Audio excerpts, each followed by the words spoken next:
Bonjour à toutes et à tous, je m'appelle Patrick Démé, je suis le secrétaire général de l'Association nationale de prévention d'alcoolologie et addictologie qui a validé, qui a mené la préfiguration dans les 4 départements de l'éthylotest médico-administratif. Et à cette occasion, je remercie les consoeurs, les confrères qui ont participé, qui nous ont aidés dans cette préfiguration.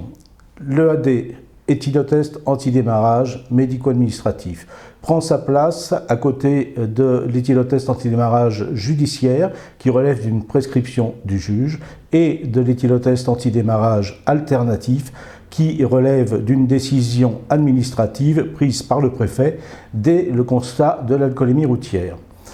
La particularité de l'éthylotest antidémarrage médico-administratif est qu'elle est prescrite par les médecins, par vous, chers consoeurs, chers confrères. C'est vous qui avez cette responsabilité et surtout cette opportunité pour tous les usagers qui vous semblent en difficulté avec l'alcool et chez qui vous craignez un risque soit de récidive d'alcoolémie routière, soit de difficulté à gérer les consommations d'alcool et qui peut, là encore, générer des problèmes sur la route. L'alcool, c'est 30% des morts sur la route, d'où la réalité de notre besoin de trouver une solution. En effet, ces 30% de morts sur la route n'ont pas changé depuis près de 30 ans. Et donc, des mesures spécifiques à l'alcool devaient être prises.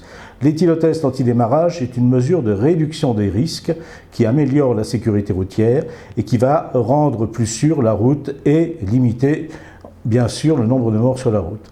Alors, la particularité de l'éthylotest antidémarrage médico-administratif, outre qu'il est prescrit par les médecins, décidé bien sûr par le préfet après votre proposition, mais c'est aussi que s'adjoint au dispositif de blocage de l'allumage du véhicule, s'adjoint donc un dispositif de stage médico-psycho-éducatif qui vise à pérenniser les effets du dispositif dans la durée et de favoriser un changement durable de comportement des usagers.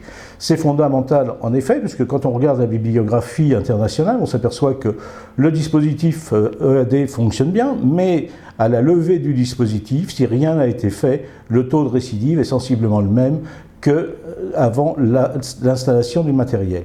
Donc, la nécessité s'est fait jour d'adjoindre une activité, un stage médico-psycho-éducatif pour favoriser la pérennisation des effets positifs du dispositif.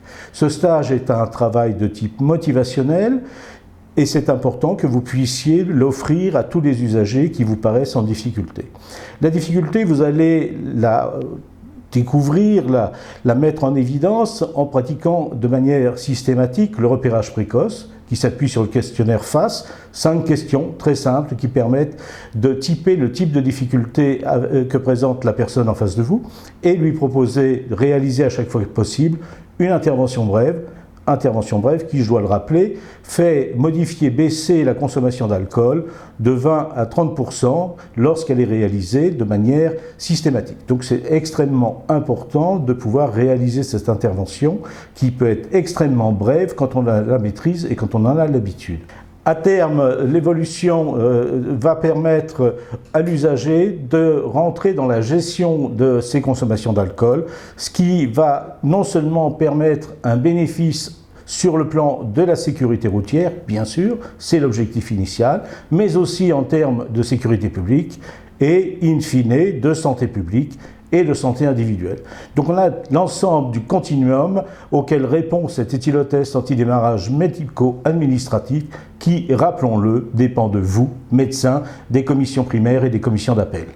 Bon courage à toutes et à tous et merci de vous investir sur ce dispositif qui est vraiment une avancée.